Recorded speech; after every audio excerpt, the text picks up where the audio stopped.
सब कैसे हैं? आप सबका हमारे इस वीडियो में स्वागत है। आइए मैं आपको एक नया टॉपिक पढ़ाता हूं और यह टॉपिक है बहुल आवेशों के बीच बल, अतः अध्यारोपण का सिद्धांत। अध्यारोपण के सिद्धांत के संदर्भ में आपको बताने चल रहा हूं, अर्थात इसे हम इंग्लिश में कहते हैं फोर्सेस बिटवीन मल्टीपल चार्जेस या प्रिंसिपल ऑफ सुपरपोजिशन। सबसे पहले हम ये समझ लें कि माना n आवेश हैं Q1, Q2, Q3 dot dot dot Qn। अब इन आवेशों के कारण किसी एक आवेश पर लगने वाले बल की गणना हमें करना है। ये लगने वाले बल की गणना ही अध्यारोपण का सिद्धांत कहलाता है।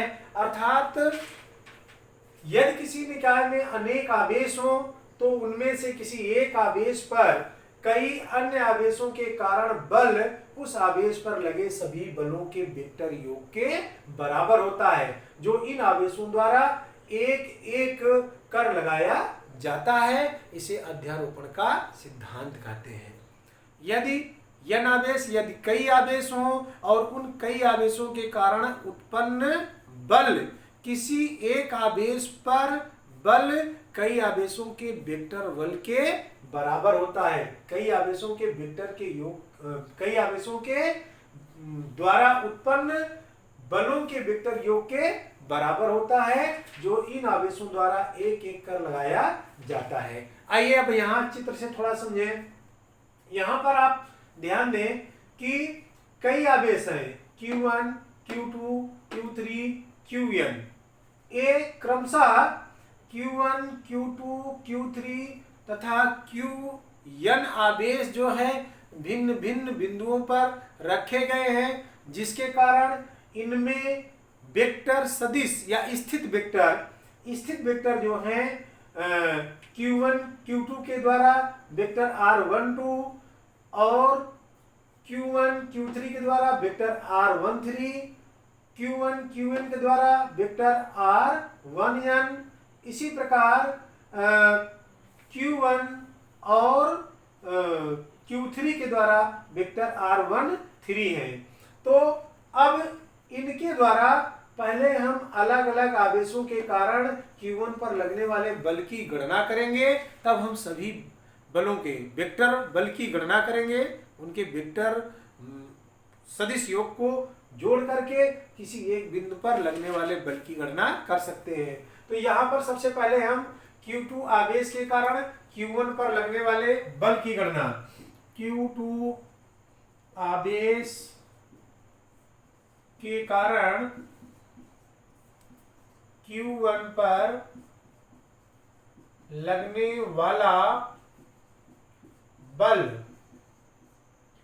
F बराबर होगा, वेक्टर लगने वाला बल होगा vector F12 equal to 1/4 pi epsilon not into Q1 Q2 upon R12 का स्क्वायर इंटू R कैप 12।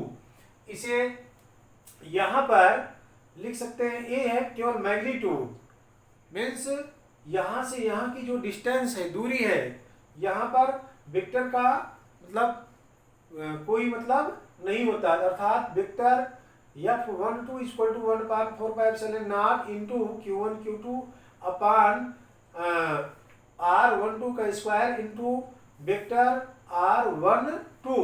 इसी प्रकार Q3 के कारण Q1 पर, Q3 आवेश के कारण Q1 पर लगने वाला बल vector F13 equal to 1/4 pi epsilon not into Q1 Q3 upon R13 square into R cap 13।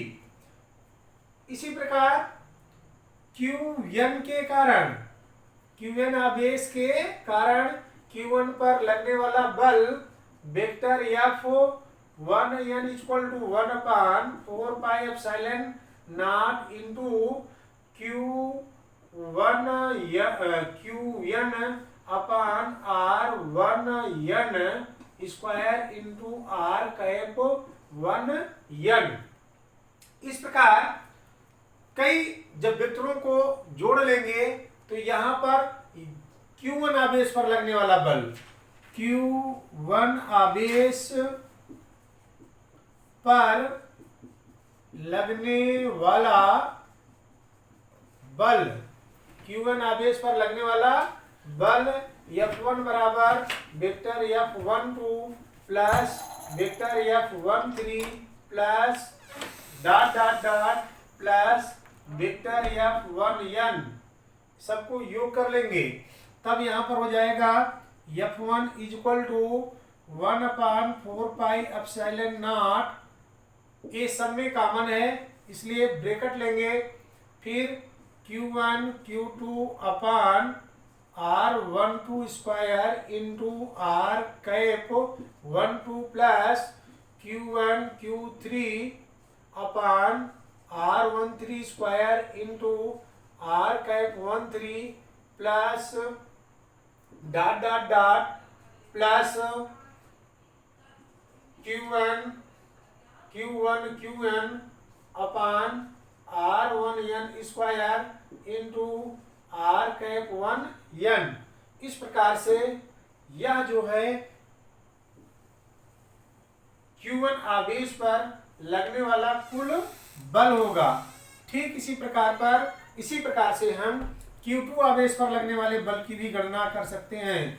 Q2 आवेश पर लगने वाला बल F2 इक्वल टू होगा vector F21 plus vector F23 plus vector F plus dot dot dot plus vector F2n। अब इस पर मान रख देंगे तो यहाँ पर हो जाएगा F2 equal to 1/4 pi epsilon not Q2 Q1 upon R21 square into R cap 21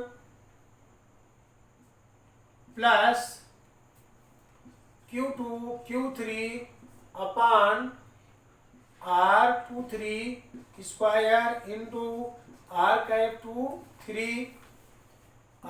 23 plus dot dot dot plus Q2 Qn upon R2n into R cap 2n। इस प्रकार से F2 वेक्टर पर लगने वाले बल का मान ये होगा। इसके द्वारा हम भिन्न भिन्न आवेशों पर जो है लगने वाले बल की गणना हम कर सकते हैं। यही अध्यारोपण का सिद्धांत कहलाता है। अर्थात इसके द्वारा यदि कई आवेश हों तो उन आवेशों के कारण किसी एक आवेश पर लगने वाले बल की गणना हम इस सूत्र के द्वारा ज्ञात कर सकते हैं। इस वीडियो में सिर्फ इतना ही, बाकी शेष वीडियो में अन्य टॉपिक को हम लेकर आएंगे। धन्यवाद।